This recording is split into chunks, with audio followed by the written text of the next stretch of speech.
What's going on? It's Mando Crusader, and welcome to episode 14 of Sunless Skies. Last time, if we take a look at our chart, we discovered Hybras, the last port left undiscovered in the Reach.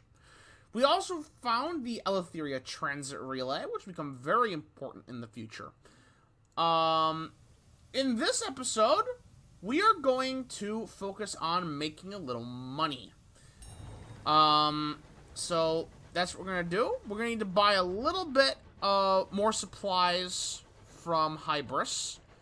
And hopefully we can get in the belly of that beast to get the item we need to start smuggling. Because that would be a real money maker, let me tell you.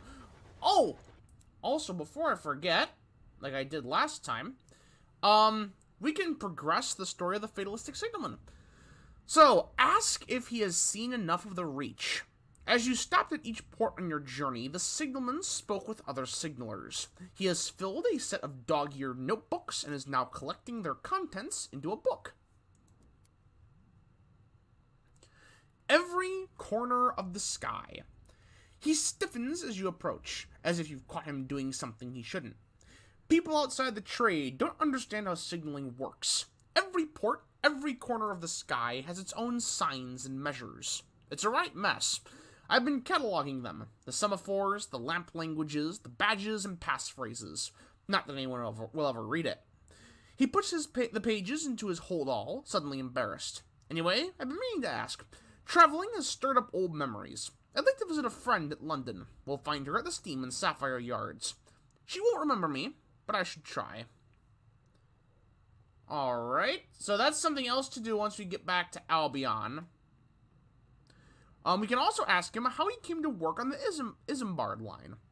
What brought him to an isolated signal box far out in the wilds? An admission. Misfortune, I suppose. Tried to join the Navy. Wanted to do my bit. So I go down to the recruitment office, sign all their papers, answer all their questions. Halfway through the physical, the doctor just stops, packs his things away. I can't admit you, he says. Why not, I ask. I reckon I'll exercise a bit, try again in a few months, see? Your heart beats irregular, says the doctor. The first time a shell goes off within earshot, you'll drop dead. And that's how I learned I had a weak heart. Had to rethink my plans after that.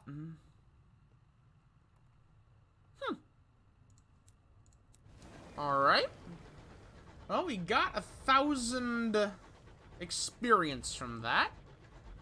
So that is very nice. This is going to take a little bit to go out to Hybras. So I will see you when I get back there.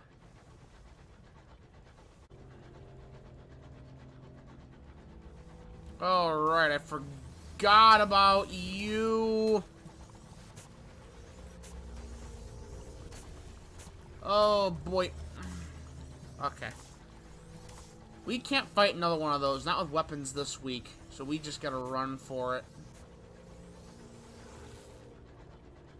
You especially can't fight it in a confined space like this.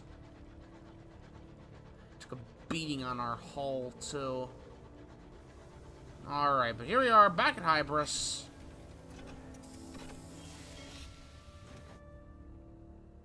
And everything's still normal. Not that I would expect it wasn't, of course. Yes, I'm spending all my money on supplies, because we're going to need them.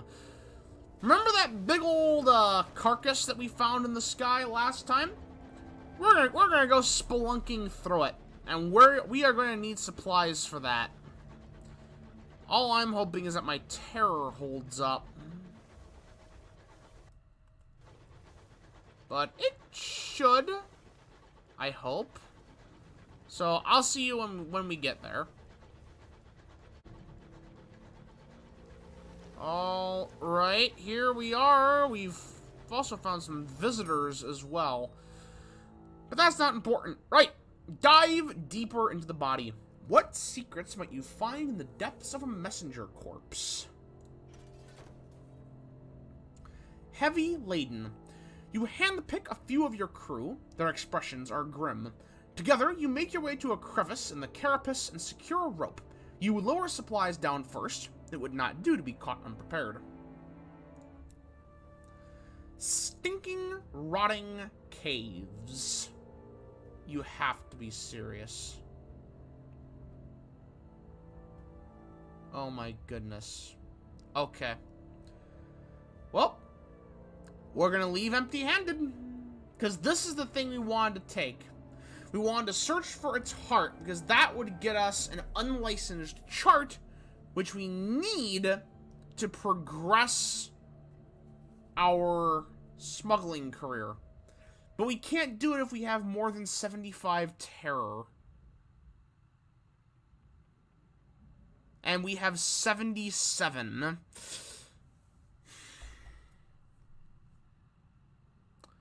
So, because we're not risking that, we're going to leave empty-handed. And I'm sorry, we're going to go in again, because that lowers our terror. And what do you know? It's at 72 now. Oh. Wait a second, what? You need an unlicensed... If I had a webcam, you would see I'd be facepalming right now. This is why you always read your text boxes, folks. This is why you always read everything. I don't even care anymore. Let's break through the hard membrane. What could possibly go wrong? Failure. Good start. And I've gained 5 terror. Alright.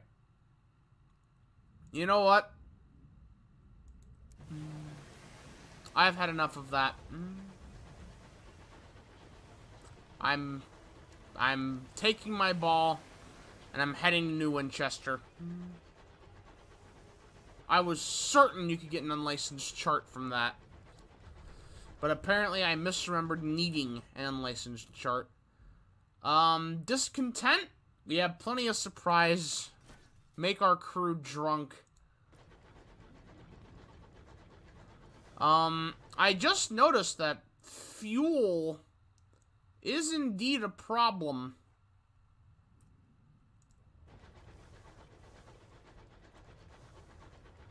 Oh boy. I really should have planned better for this. Alright, I'm sure it'll be fine. I will catch you at the next station. Hopefully we make it there.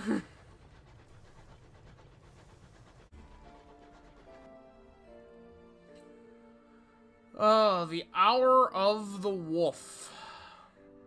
It is late and you are alone. Doubts prey on you. Is this the path you should have taken? You trespass upon the precincts of heaven. What price will be extracted of you? What price have you already paid? Drink! Drink and forget the secrets that gnaw, or endure this lean, cruel hour. We're so close to New Winchester. I think we need to drink, as much as I hate to lose that savage secret. Oblivion. You drink enough to bring a period of silent blackness and reprieve from the things you know. The interlude is ended by loud knocking. You are late for duty, and someone is at your door. Are you all right, comrade? Of course you are, you answer. Of course you are. At least we lost a little bit of terror. We also should have enough fuel to get back to New Winchester. You got 67% remaining. So that should help with the terror. That should also help with the money situation, because the signaler did not consume our port reports. We just needed to have 6 on us. So that is a big money infusion that is coming once we turn in all of those port reports.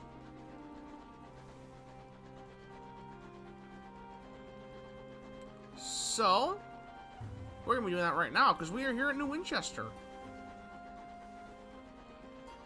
So, we are going to pull in, hopefully lose some terror. There we go. Very nice.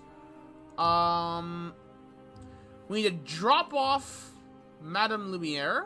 She's eager to get back to work. She gives you a brisk handshake as she departs your locomotive. Better accommodation than I'm used to. Now, I have a premiere to plan. You're invited, of course. It'll be next week, assuming I haven't keeled over. She bustles off into the smog of New Winchester. Your quartermaster complains it's going to take weeks to get the spores out of her berth. We gained 100 sovereigns. Additionally, we can deliver our sapling knots. Splendid, the clerk with the horn-rimmed glasses says. And here's your delivery fee. I'll see it makes it to the lady's home. There's another 150 sovereigns. Going to repair our locomotive. 57 sovereigns lost. Buy fuel. Because we're almost out. Let's see. Do we have anything in our inventory we need to put in? Yes, the Ministry of Literature. Alright, then we're going to head up here to turn in our port reports.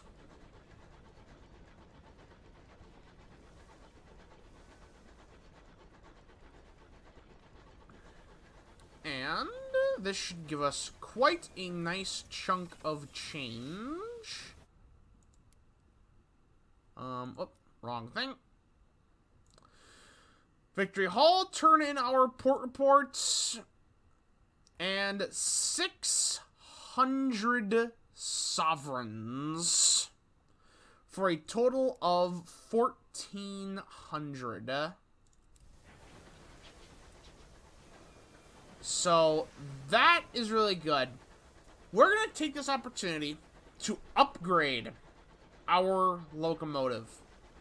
Because we're doing some more dangerous stuff. If you haven't noticed, our current upgrades just aren't doing it. They aren't doing it for us anymore. So, we are going to head over to the engine yard. Nope, we're going to head over to the engineering place and buy some stuff. So, I think the first thing that we need to buy is another gun. We also, I feel, want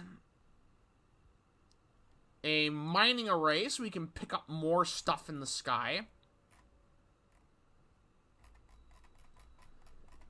And maybe some bronzewood shielding? Nah, we don't need that. We don't need that sort of thing. Right. So we can put in the mining array and our second cannon. So, now we are slightly better equipped.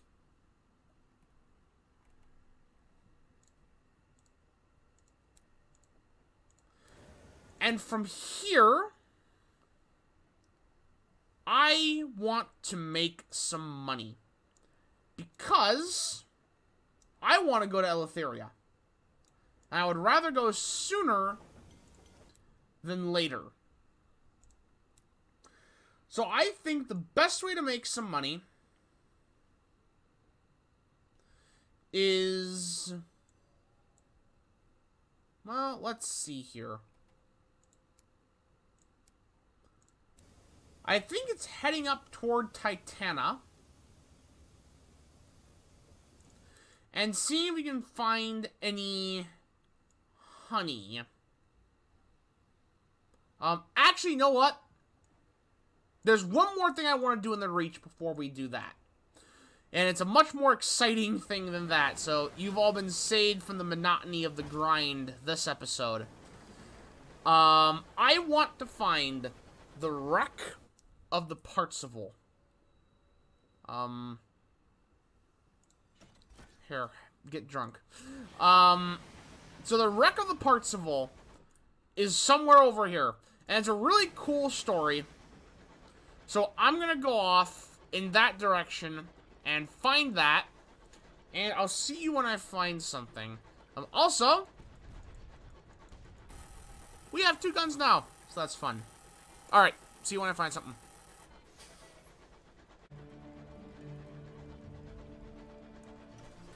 Ooh, a homestead. Alright. Let's see. You sit down at a quiet homestead. The buildings are well kept, the fences recently painted, the plants thoroughly beaten back, but no one comes out to greet you. Let's investigate. Abandoned? The door and windows are boarded up from the outside. Judging from the lack of dust on the porch, the inhabitants only departed recently. It is easy enough to get in. The nails are only loosely hammered in. You can plunder the pantry, or investigate the property. Let's investigate. No furniture is upturned. There are no bloodstains. But it doesn't seem the occupants had much time to plan the departure. There are bundles of unwashed laundry. There is a pile of children's toys in one room.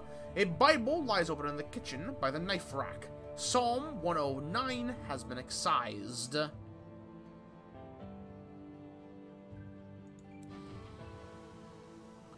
Alright then.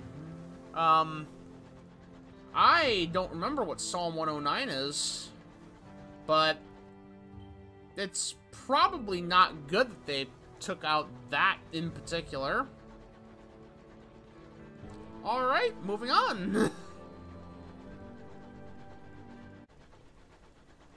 Alright, so the wreck should be somewhere around here.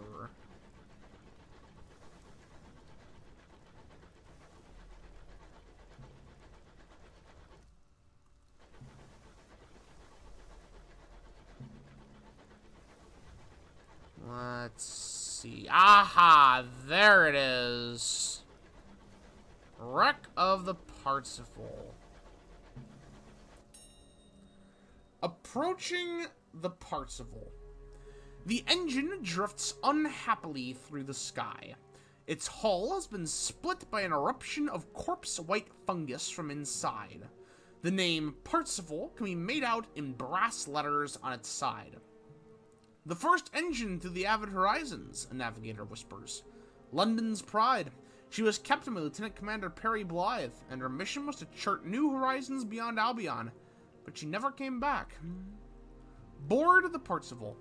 What happened to the first engine in the high wilderness? Its doors are sealed, its lights dim. It drifts in the currents, mangled by fungal extrusions. Bolt cutters and pry bars are required to break the outer door. Its locking mechanism was antiquated and slickened with an oily substance. You wrench the door open and are immediately greeted by with a cloud of yellowing spores. Your vision blurs just as your navigator torches them, igniting the air with burning fungus. A few gaslights flicker on the walls. The scratchy sounds of a gramophone can be heard.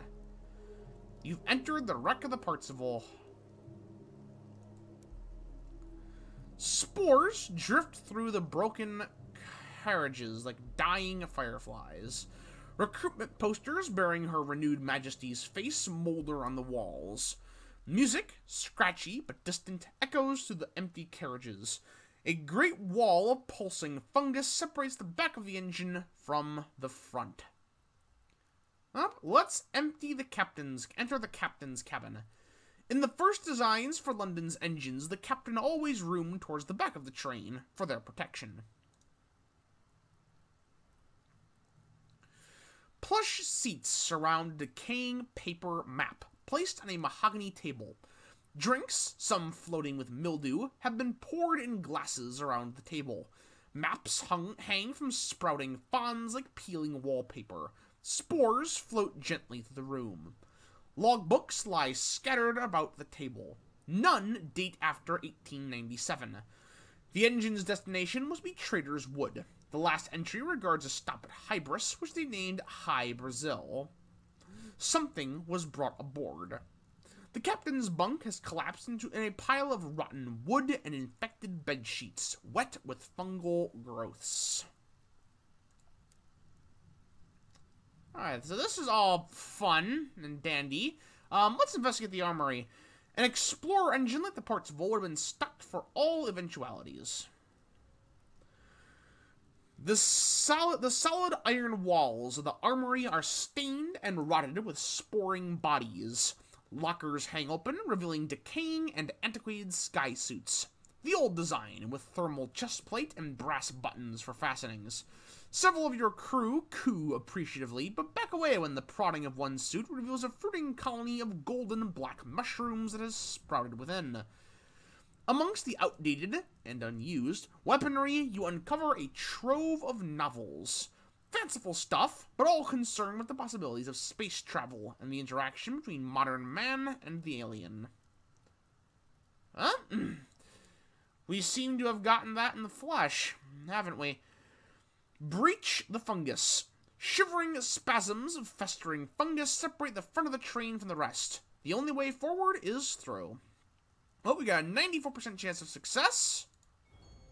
Nailed it. You organize your hardiest strokers into a rota, slowly but steadily widening the gap between the pallid walls of quivering fungal flesh. The smell is direful, as are the ominous bulges protruding from the mushroom bulk. Thanks to your capable direction, however, a wide path is cleared straight through the fungus, bisecting it like two lungs separated by the trachea. You pass through unharmed.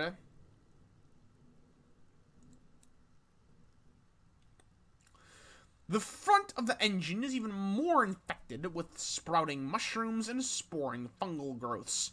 The engine room lies ahead, seemingly the source of the persistent movement.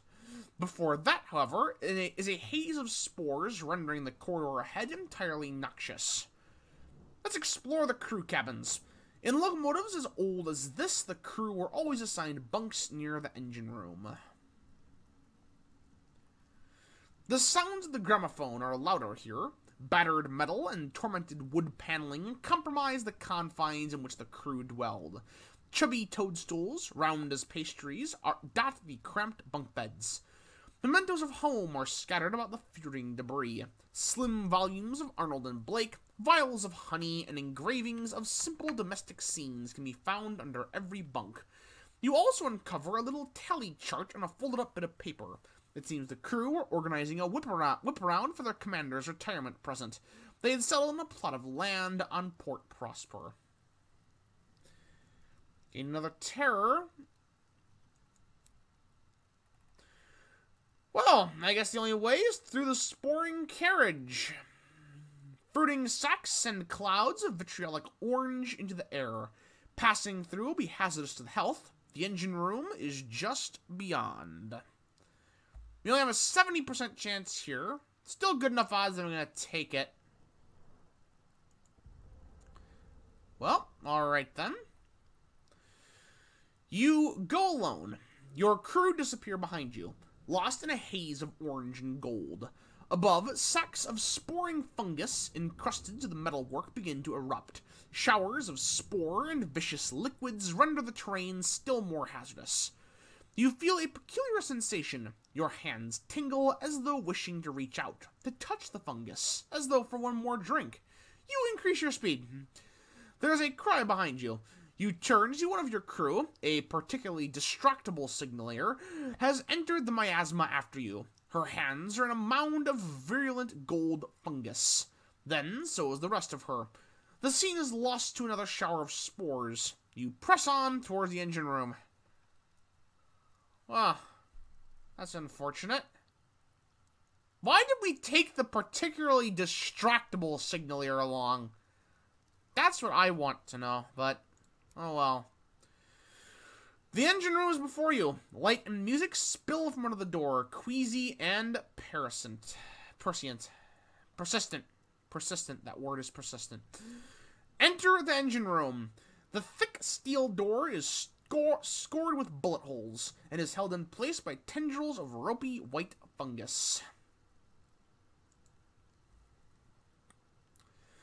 As you approach, you notice the damage done to the walls, riddled with bullets, old stains on the carpet. An attack was mounted on the engine room.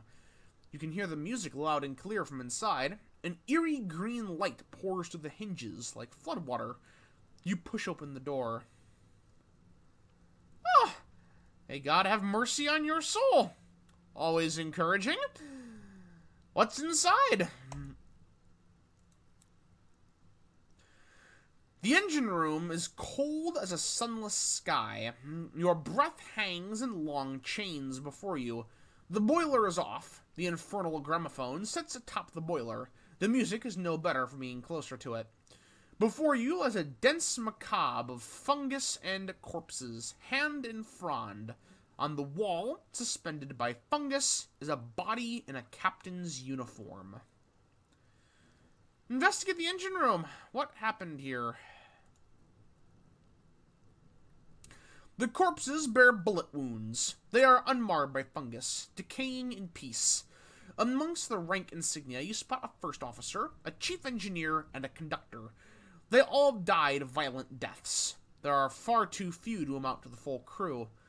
The boiler, a battered, antiquated, wheezing contraption, stands silent and broken. Strips of iron hang in front of it as though it had suffered an explosion. Inside, you find fungus amidst the ashes, clumps and clusters of tendrils that sprout from the charcoal. When burnt, the spores would have infected the whole engine. What a way to go, eh? Examine the captain's corpse. Here lies all that remains of Lieutenant Commander Percy Blythe. The corpse of the finest officer of his generation hangs from the wall, suspended by loops of pale fronds. His skin is sallow, and strands of golden fungus crawl beneath it. His eyes open. Percy Blythe looks down on you. Blue fruiting mushrooms speckle his beard. Next to him, the gramophone crackles out dreary anthems of years past. His mouth opens too wide as he speaks. His jaw cracks. I just want to point out it's been 8 years since the last log entry. I think he's supposed to be dead, but I don't know, I could be wrong. Suspended from chains of fungus, Percy Blythe begins to stir, improbably alive. He fixes his gold-flecked eyes on you as his mouth begins to move as though wanting to speak. Listen to Lieutenant Commander Percy Blythe. Somehow he is alive. He groans. His mouth opens impossibly wide, and a cloud of yellow spores emerge. I'm all that's left. An oily liquid begins to drip from his left eye. I am a child of the grave garden. The voice alters, becoming more clipped, more static, like that of the voices on the gramophone. I am Lieutenant Commander Percy Blythe, Captain of the Parzifal. My task was to explore the wilderness and return home with new discoveries. He groans as though weeping. I am all that remains. I want to go home. That has to be horrible. Ask him what happened here. How did the Parzifal end up in this condition? We met the children in Hybras. We sought to know each other. Wanted to go to the wood. Wanted to see what was kept from us. Percy is drooling as he speaks.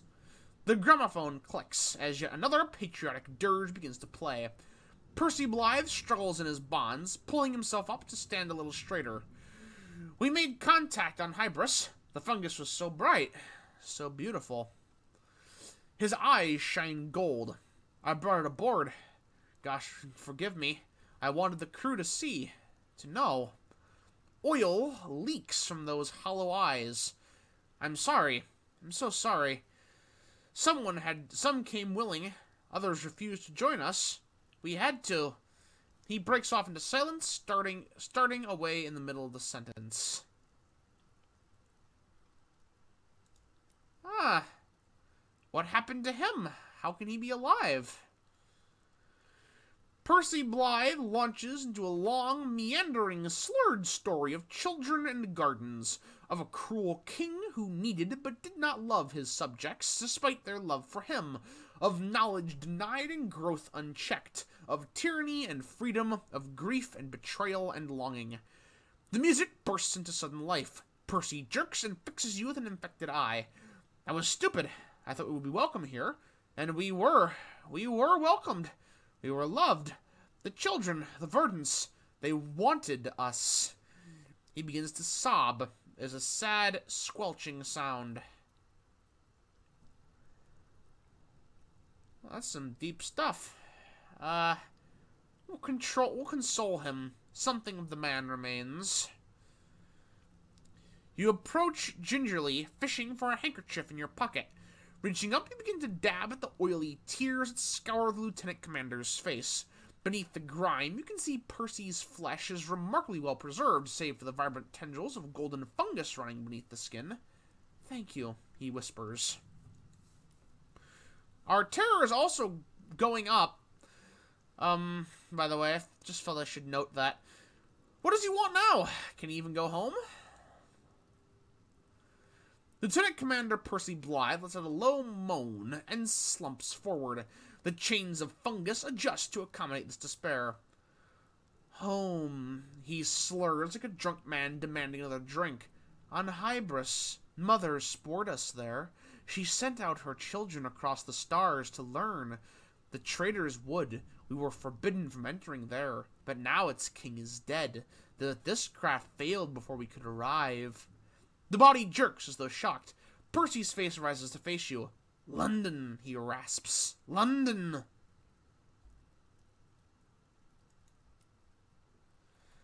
Can the Parzifal still fly? That's the last thing. My man, that's the last thing we should be asking. But, I mean, sure, why not? The answer is almost certainly no, but there's no harm in asking. No, the lieutenant commander hisses, his eyes rolling in his head. Sabotage, mutiny, ignorance, no fuel. The children, too greedy, spread too fast, like fire. The engine is broken, the crew all gone. I'm alone. His head lolls as though his neck were broken. Decide his fate. This cannot continue. This will bring the story of the Parzifal to a conclusion. Lieutenant Commander Percy Blythe, decorated hero of London's forces, first captain through the avid horizon, gazes at you, slack-jawed and unseeing. Please, he rasps, take me home, or finish this. He twitches. We just wanted to know what was kept from us in Traitor's Wood. Why did our king not love his children?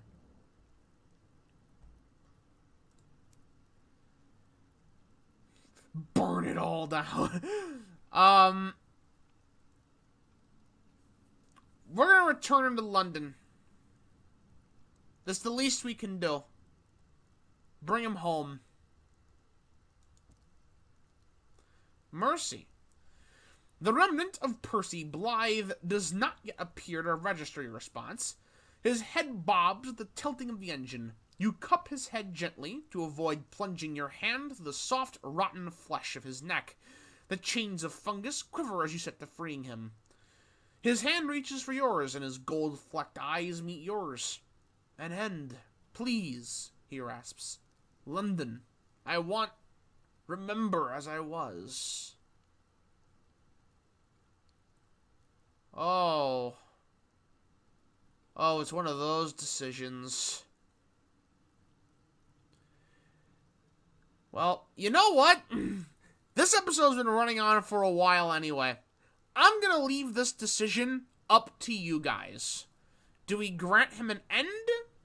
Or do we spare him in hopes he could be saved?